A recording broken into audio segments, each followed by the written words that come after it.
What's up, people? So, it's a very difficult show today for me to do, but I think I have something that I have to do. As we all know, and if you guys are in the chat room, some of you guys know me a little bit more personally. I've had a crazy young life, and I've known a lot of people in my day. Grew up in Brooklyn. A buddy of mine that I grew up with, a Jewish fella that I always felt akin to. I think basically more for the fact that he grew up, went to Hebrew school, his dad was a rabbi.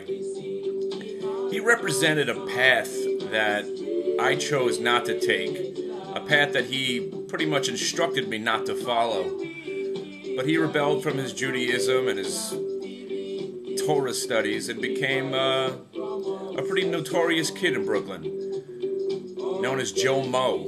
M-O-W is My Own World was his tag when he used to tag up on subway trains and all that kind of stuff. But here's a kid that, to get into his past, is something where it's something of legend. One story I like to tell people is when I met him, he had gotten hit in the head with a bat, and he thought nothing of it. All he could think of was how to get his revenge as he was plotting, as I sat with him. And I said to him, "Joe, why does it seem like you're always getting into fights?" And he was a scrawny little kid like me, kind of looked like Robert De Niro, who got his face punched in a couple of times. But he said to me, they think I'm the king of the streets, and everybody wants to come and try to take my crown. Are you the king of the streets, Joe? If everybody thinks you are, I guess you might be. He's like, I'm just trying to do my thing, trying to provide for my family and my friends. And from the outside looking in, you would think he was just a typical thug, wannabe gangster from Brooklyn. But he always knew who his friends were, and never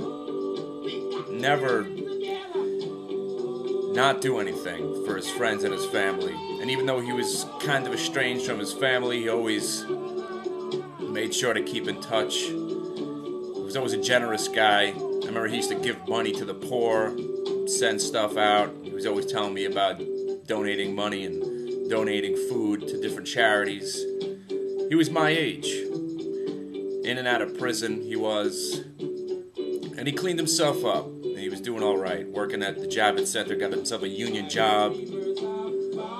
And then he's gone. It's a tragic story. As we sat there in the cemetery, sat there in the funeral, standing room only, a microcosm of his life. We're outside. Biker gangs, guys in well-dressed suits, kids who knew him from the streets showed up to pay their last respects. And of course you had the religious Jewish people there. The funeral was separated by men and women, men and women on one side. It's a typical Jewish tradition. It was pretty wild seeing these biker gang guys there mixed in with these religious Jews. Just showed you the diversity of his life. And we sat there, we stood there in the freezing rain, covered in mud and rain and snow, burying our 37-year-old friend Joe. And it was only fitting that we were standing there. It was almost like a movie scene. People's tears hidden by the rain on their faces. Freezing rain as we all endured it without a problem. And we told stories about Joe, and again, I remember people used to come up to me and say, you know, you think you know this guy, he'll double cross you, don't ever trust him. And I was like, listen, I've known him for all these years and he's never done anything bad to me, and I know about his past, and I know about all the different things, I know about his habits and his rage that he could summon at any moment. And I liked like the beginning of Goodfellas, where he says he always wanted to be a gangster. I looked at him as a not from one Jew to another, amazed that a little Jewish kid could be this tough, that a little Jewish kid could grow up to be this hardened criminal. And I used to say, how did it all go this direction for you? And I said I always wanted to make a movie about him. He said a lot of the stuff that we would talk about could get a lot of people in trouble. And I said, well, we'll give it some time when all that stuff is too far away that you can get in any trouble from it. Maybe we'll do that. I always wanted him to play the part, but he kept referring to his broken nose and he wouldn't be any kind of an actor. And I said that made it more real. You had to be in the movie. So now, maybe one day, I mean, because his life we were part of a revolution in the early 90s. The rave scene, nobody knew about it. We were right there for the beginning of that. And, you know, we could do a lot based on the life, trials, and tribulations of Joe Mo. I had to make this video because I want this out there in cyberspace to say goodbye to my friend Joe. So, DGI's tonight. Maybe Joe Mo will bless us all. And that's about it. Goodbye, Joe. Another young life taken away. So when you see Neil up there, tell him hi for me.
Your mother likes it.